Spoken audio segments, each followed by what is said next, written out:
Bonjour les amis, voilà une petite réparation. Je vous donne l'astuce. Alors ce bouton là, quand vous appuyez, il revenez plus. Ok. Et quand vous voulez, là, il est enfoncé, et quand vous voulez qu'il revienne, voilà, là il remonte, mais là il revenait plus. Là je l'ai désengagé de son socle. Je vais démonter la vis.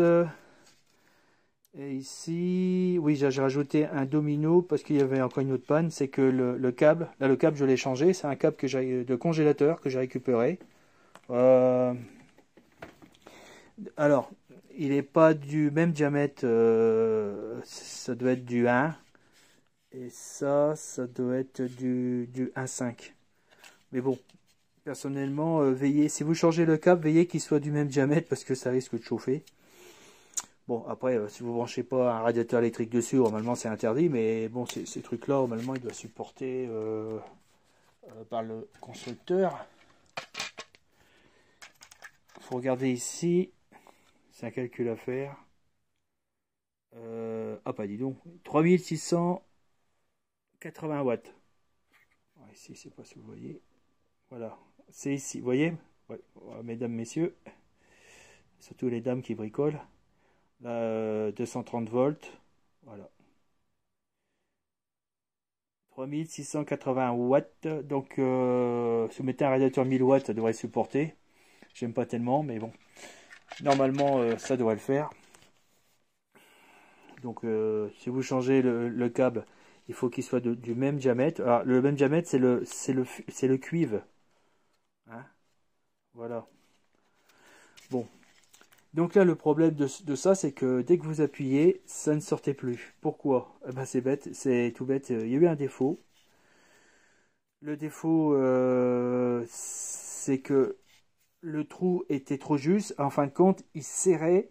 Et vu que c'est un plastique qui est souple, il serrait tellement qu'il bloquait le capuchon rouge. Vous comprenez? Il était comprimé et le plastique il était rétréci par la pression. Donc, prenez un cutter. Ce que j'ai fait, j'ai dégagé le bouton. Alors, voilà, je ne vais pas le refaire parce que c'est un peu chiant parce qu'il faut passer les fils aussi. Alors, je l'avais ressorti. Et de là, j'ai coupé un tout petit peu, la moitié d'un millimètre, hein, tout le tour. Donc maintenant c'est bon. Alors, je l'ai emboîté, on va réessayer, là, voir si. Avec une main, c'est pas facile. Ah, voilà.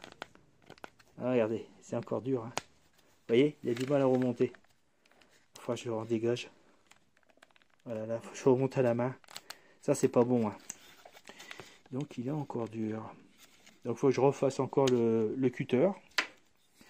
Jusqu'à temps que ça se dégage naturellement. Voilà. Voilà le secret. Alors pour dévisser ça, vous avez ça à action et c'est un tournevis comme ça avec une fente. Alors après il existe des triangles. J'en ai pas de triangle. Ah si, tiens. J'ai vu qu'il y avait des triangles et aussi il y avait ça aussi, une fente mais en forme triangle. Donc il y avait une troisième pointe, un trident quoi. Ça je ne l'ai pas. Mais ça c'est les plus récents, hein, les tridents, c'est hyper galère à desserrer ça. Donc peut-être qu'AliExpress pourrait trouver un jeu pour bricoler, réparer. Les temps sont durs, il faut récupérer, faut réparer. Donc ça je l'ai récupéré dans. Écoutez, je l'ai récupéré dans une poubelle sur le trottoir. Il était posé sur la poubelle. Donc je voyais le fil qui dépassait. Ouais, j'ai soulevé et puis bon, je l'ai récupéré. Après, je vais le nettoyer, il est un peu sale, pas de problème. Voilà, écoutez, mettez-moi un pouce et abonnez-vous les amis. Allez, bye. Et à bientôt.